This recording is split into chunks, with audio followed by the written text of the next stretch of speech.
You never have that heck of good luck with that, do you? No, well, not this year. Must be you guys. Normally it's not a problem.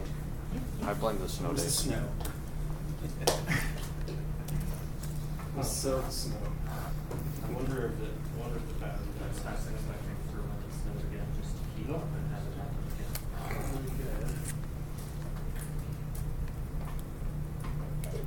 again. Okay, so like I said, we talked about queues already, really boring data structure. There's another type of queue called a priority queue, which is not nearly as boring. And so that's what we're going to cover today, to start off today. They're not boring, priority queues are not boring, but they're also pretty simple. So, first of all, you remember a queue. A queue takes data in one end and the data goes out the other end, right? That's why it's boring, is there's no real processing, it's just a line. So, we do run into priority queues in real life. One example is the triage in a hospital emergency room, right? Or in urgent care or whatever. How many of you have the experience of going to urgent care and you sit there and wait while other people come in and get in ahead of you, right? I mean, you might be there with a hangnail or something. If someone comes in with a heart attack, why should they get to go ahead of you, right? I mean, you've been there longer. You've been sitting there, and they come in, or their arm's falling off or something. It doesn't matter, right? Hang there. No, the triage, obviously, what happens is there's a queue, first come, first served, basically. But if someone comes in and they've got a more urgent injury than you, then they get moved ahead of you, right? So that's what's a priority queue. So, and diagrammatically, if that's a word, we still have it, it's still called a queue. The data comes in here, and it always comes out at this end. The difference is when it comes in this end, it might start here, but it keeps moving forward until it matches priority. So it kind of reorders. So it always still is coming out one end. But when you put it in, on this side, you might not put it just at the end. You put it in sorted order. Okay? So the operations are, we can test whether the queue is empty. We can add a new entry in sorted position based off of the priority. We can remove from a priority queue entry with the highest priority. So that would be the thing at the end that we remove.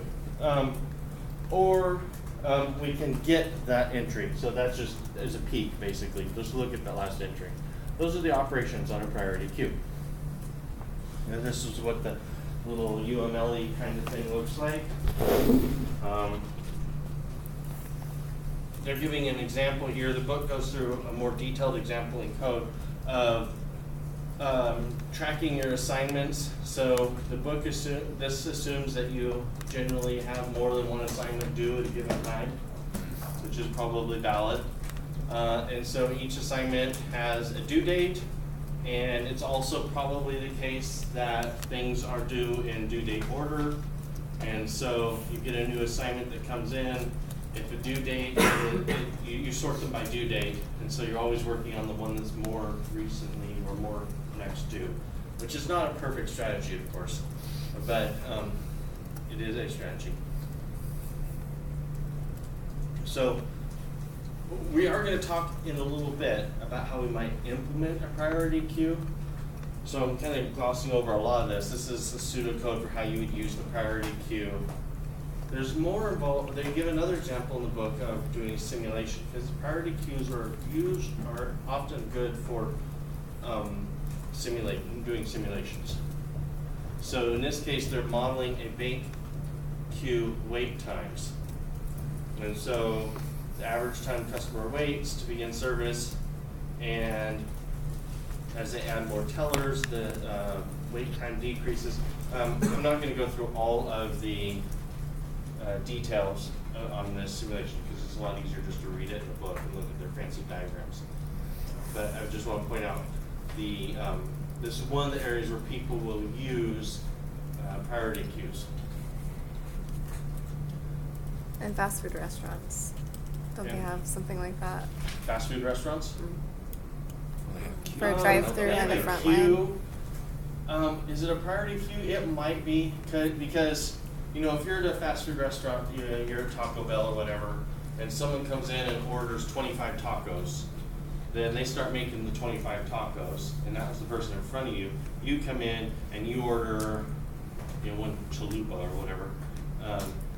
They will make your chalupa just as fast as they're working on those 25 tacos, right?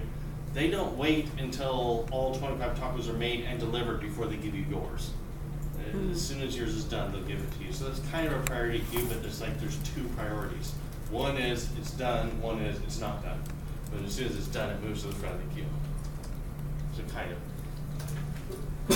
Okay, so that's, like I said, it's very fast on priority queues. That's the basic idea. Now, real quick, we'll talk about implementation, kind of the naive way, and then we'll see a better way that does implementation. Now, what we could have, remember when we did our queue, we had an array. And we found that arrays, a circular array especially, so all of your index is just being mod array size, is an efficient way to do the queue. And as a priority queue, when an item comes in, you have to put it in order in this list, and now we're not nearly as efficient as before, because we have to shift things around to make space. So priority queue as an array or circular array for a priority queue is not a great option. So you might consider a linked list option. That's okay, but it's just a little extra storage that is not necessarily needed. And how do you find where to insert something? It's an order in operation to go down the whole linked list trying to find where to insert the new node, right? Then it's an order one operation insert there, but it still is an order in to go down the list. So that means that all your inserts are order in, your DQs or order one, because you're always taking them in, that's fine. But what we'll find later today is there's a faster way, an even more efficient way to do priority queues so that you get your order, or it's less than order in for inserts. Okay, so any questions on the priority queue? As I said, that's very short, but that's all we really need for that.